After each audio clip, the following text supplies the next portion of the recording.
আসসালামু আলাইকুম ওয়া রাহমাতুল্লাহি ওয়া বারাকাতুহু। আমার বাচ্চাগুলো যদি আমার সাথে সবাই এক থাকেন বা সবাই যদি আমার ভিডিওগুলো দেখে থাকেন তাহলে হয়তো দেখবেন, আমার সব ভিডিওগুলো যদি দেখে থাকেন।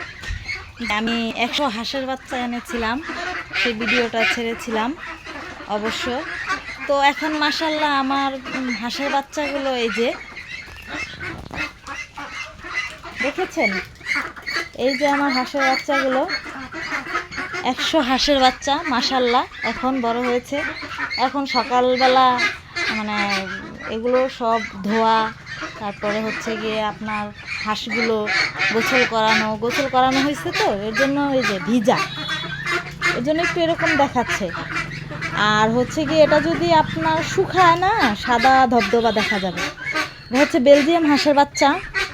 তো শুরু করছি অল্প দিয়ে, সবাই দোয়া করবেন, দোয়া রাখবেন আমার জন্য। এই যে হচ্ছে এই হাঁসের বাচ্চা কটা হচ্ছে আমার একটু সমস্যা পায়ে, এর জন্য এগুলোকে আলাদা রেখেছি।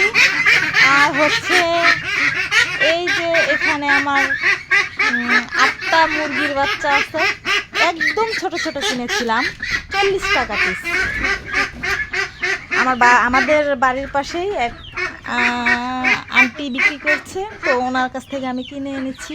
এই যে এটা হচ্ছে আমার মুরগির বাচ্চা, এই যে মাশাআল্লাহ এখন প্রায় 2 মাস বয়স হয়ে গেছে। আর আমার হাঁসের বাচ্চার বয়স হয়েছে 45 দিন। তো এই তো আমার বিজনেস দেখলেন আপনারা, কেমন লাগবে বা কেমন লাগছে বা শুরু করেছি কেমন হয়েছে একটু জানাবেন কমেন্ট করে। আসসালামু আলাইকুম।